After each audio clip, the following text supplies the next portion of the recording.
I am 31 years old and identify as non-binary, she/they.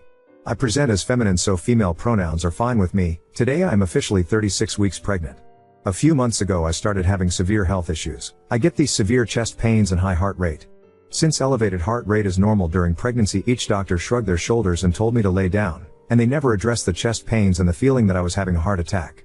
After 2 months my husband and I found a solution. If anyone is interested, it was low sodium levels. I now drink 2 sugar-free Gatorades a day, and if the chest pains start I lay down, eat a bag of chips, and I'm good after a while, but the health problems have persisted. I'm developing symptoms of preeclampsia and the chest pains are getting worse, where my normal solutions haven't been helping as much. I live with my husband A, 28 meters, and his best friend K, 27 meters, in a tiny 2-bedroom apartment. There is barely enough room for the 3 of us, and now we have to worry about bringing in a baby for at least a year before we can move to somewhere bigger. More context, K and A have been friends since they were 15 and consider themselves brothers. I also consider K to be like a brother-in-law to me. K has been diagnosed with schizotypal, basically it's on the lower end of the schizophrenia spectrum. He also has almost no life experience. He's learning about etiquette in the world, what to say in specific circumstances, asks us if someone says or does this, what does that mean, etc. 3 weeks ago K brought an overnight guest over, L, 35F. All I knew about her at the time was that she has 5 kids at home. I asked who was watching the kids while she was here and she said she had a babysitter. Honestly, I didn't blame her for wanting a weekend away from the kids. Oh, Weaver, she has barely left.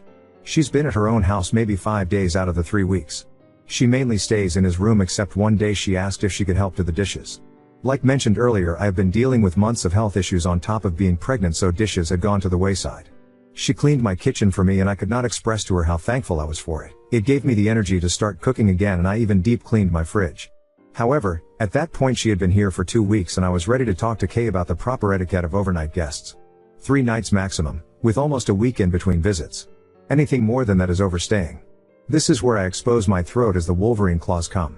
4 days ago Kay confided in us that 3 days prior, the one day that Elle was back home, she tried to kill herself, so she was using our apartment as a refuge. I was not comfortable with this and expressed it to K and A. I am already dealing with health issues and being pregnant. I need rest and a relaxing home environment before my baby arrives, and she needs psychological help. I have been suicidal.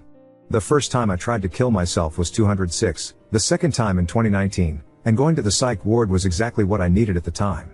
I got the care and resources that I needed, and I pushed them to push her to do the same.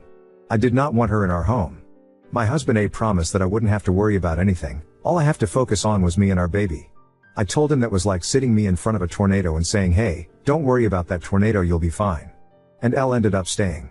She got groceries that night, and included in that was a liter of Bacardi that she immediately tore in two.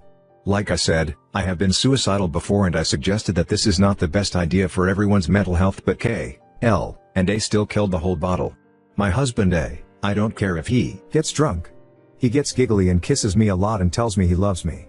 K, however, does not know his limit, and he spent the entire night throwing up. I got so mad that night I sat with K, L, and A. Once they had sobered, they had started drinking at like 4, so they were sober by like 9, and we established boundaries as a house. A typical stay for an overnight guest is no more than 3 nights, every week or every other week. Elle promised that she would leave in the morning because she had been here for 3 weeks more often than she hadn't been here. I let her know if she needs resources to let me know and I can help. She said she had a doctor's appointment the next day, so I felt if she expressed her needs to her doctor, then she can leave our apartment safely. The next afternoon she brought more groceries for us. She said it was a thank you for letting her stay, and I thanked her for the groceries. She talked about wanting fried zucchini or something. I assumed that she had bought a bag of zucchini crisps or something with the groceries. When she left I saw that she had bought oil, whole zucchinis, and breadcrumbs, and I realized she had invited herself to use my kitchen to cook. I know during this next section I did wrong. I'll show my ass to be spanked here. My kitchen is my domain. I have been in the restaurant industry since I was 15 and I am a fucking good cook, and since I'm currently unemployed, that is how I provide for my family. You know how cats are territorial over their space? That's how I am with my kitchen. After the realization that she was inviting herself to cook in my kitchen, I also realized that she was not leaving today as she promised. I saw red. I packed up my things, went to my parents' house, and I texted my husband that I will not be returning until Elle is out of our home. We made a boundary as a home and she did not follow it. My husband got mad at me because this is my problem and I needed to handle it myself. I told him that one. He had to LD me the day before I wouldn't have to worry about anything except myself and our baby, and 2. She violated a boundary we made as a house, and so it is our problem. A talk to K about Elle leaving. And Kay said she can't go home because she is still living with her abusive ex, whom she is still married to. That's who has been taking care of her kids while she's in our apartment. I mentioned getting a police escort to get him out of the house, get an order of protection, and making sure her home is safe for her to return to. Elle said that would make things worse because she is solely financially dependent on him. That is why she's been here for so long. So I asked if she wanted to be dropped off at a women's shelter so that she can get the resources she needs to get herself and her children away from him. She refused. At this point I have dinner with my family, I decompress, I get my anger under control, I talk out the situation, and I'm feeling better. I called my husband at this point. He pointed out that it wasn't okay with me to delegate my problems to him when I'm the one with a problem. I agreed. Instead of making him talk to Kay and Elle, I should have done it myself. However, I still think that since she still went back on a promise and crossed a boundary, that we as a home collectively have a problem. Yesterday I was so stressed I went to sleep at 4 a.m. I woke up at 7 a.m. and kept cycling the situation in my head.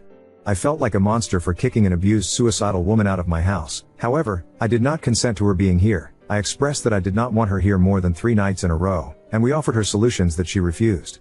It got so bad that I had the worst cardio episode to date. My husband was ready to call an ambulance and we both thought I was going to die. I finally got my heart rate under control and was able to go back to sleep for a few hours. I woke up in a good mood, feeling better. I had rehearsed what I was going to say to Elle. I was going to sit her down and tell her why I didn't want her in my home. When I got up and saw her still here saying she couldn't find her driver's license, I realized that I shouldn't have to sit and explain my piece. We gave her resources that she refused, we asked her to leave and she didn't for the second day in a row, and I shouldn't have to explain myself. I am 8 months pregnant and I just wanted peace in my home again. Last night Kay asked me if she could stay one more night to make sure she has a safe space to go when she leaves. I spent a long time thinking and I said she could stay one more night if that meant she had a safe space to go. It is now the day Kay said she would be gone. I don't know if she's here. I don't know if she found her license. I don't know if she's going to use the resources we provided for her. I just want to spend the next 3 weeks of my pregnancy in my home, just Kay, and I just want control of my kitchen back. ETA, my brother and I sat and contemplated if she had ill intentions. He said, it's cheaper and easier to buy groceries and live with someone else than to go home to 5 kids. There were also lots of behaviors on her part that made me think that she could have ill intent. I could assume these things all day, but in the end I don't know what she intended. All I know is I did not consent to having her in my house and using it as a refuge. Update 1. I am on the lease alongside Kay and A. We moved in together, all 3 of us, at the same time. They've known each other since they were 15, but we've all lived together for 2 years now. So yes, it is my kitchen, something that all 3 of us established when we moved in. To those saying to get Kay out of the apartment, we will not be doing that. Kay has never acted out in violence, and he honestly didn't know that the maximum amount of time an overnight guest should stay is 3 nights. From his point of view, he was helping a friend that he just happened to be banging. When we all first moved in together, we should have established this with him, but we didn't, and now here we are. I added the context of Kay's mental state to show that he definitely could be taken advantage of here, and as each day passes I think that's what's happening. I agreed when we first moved in with my husband and Kay that Kay can stay with us for as long as he likes. Sometimes he needs help remembering to eat and just needs a little help and support in his life. When we bring up issues with him, he's always good about trying to fix things. To the commenter who said my husband is a dillweed, you are correct, he acted like a dillweed here. When I got home from my parents' house we sat and had a long come to Jesus talk, and now his rhetoric has changed. Especially when he saw how this was affecting my health. He changed his tune real fast and he wants her out of our apartment as badly as I do. I'm also glad that people are stating what I've been saying since the beginning. It sounds like she's using him so that she doesn't have to take care of her 5 kids anymore. She is comfy and cozy in our peaceful home, and based on her behavior she is trying to slowly move in with us. I will admit, the fact that A and K saw nothing wrong with this made me feel like I was going crazy. As soon as Elle leaves, we're having another house meeting to talk about why I was so upset, and how we're going to act from now on. I'm also going to be asking Kay not to have any overnight guests here until we move into a bigger place. I want to rest and recover and raise my baby without having to worry about anyone Kay brings home. And to those who said this situation is dangerous to my health, you were right. A few hours after this post I found that I could not calm down and felt something was wrong. I checked my blood pressure and it was 168/98. My husband and I ran to the ER where it calmed down to 140/90, enough for the doc to be concerned, but they released me. I have had perfect blood pressure my whole life, so for it to be consistently 140 is making me even more stressed. And while we were at the hospital we got a call from Kay. Guess what? Elle still hadn't found her license and was still in our apartment. Elle says she's going to have a friend come get her car and herself at 8 a.m. sharp tomorrow morning. At this point I need to remain calm. I just took deep breaths and all I said was okay. If I do anything else I'll put myself and my baby at risk. Update 2. I would like to go up to bat for my husband, At the beginning of this week, back when we just thought she was a suicidal abused woman, my husband had no problem with her staying as long as she'd like because if she's here, she's not being abused at home. This is one of the reasons why I felt like a fucking monster for not wanting her in our apartment. Once he saw how deeply everything is affecting me health-wise, and I started pointing out how her story wasn't adding up, he completely changed. He's going to escort her out of our house today, even if he has to drive her home himself. He's sleeping now, I'll wake him before I go. To the person who said we are easy marks for con artists, you're correct. K.A. and I have all been in severe abusive relationships before, and we all in the boat of believing women when they say they're being abused. But like many of you have pointed out, her story isn't adding up. This comment section has empowered me in ways you guys don't even realize. I now know that I was not wrong for wanting her out of my home. My reaction wasn't strong enough. Someone suggested I have just as much say and power in the apartment as Elle does simply because I don't pay rent. To them I say, ha. As stated, I am on the lease. K and A pay rent and I contribute by making sure they are fed. I leave big household decisions to them, but in the politics of our house we are all equal. And to those who don't understand that in rental agreements overnight guests are only allowed to stay a maximum of 3 nights, guess what? Overnight guests are only allowed to stay a minimum of 3 nights. As per the rental agreement. I don't have the strength to explain any further than that, so feel free to educate yourself. And to those concerned with my health, genuinely, I thank you. It's been a rough pregnancy, and ever since this started at the beginning of this week things have gotten concerningly worse.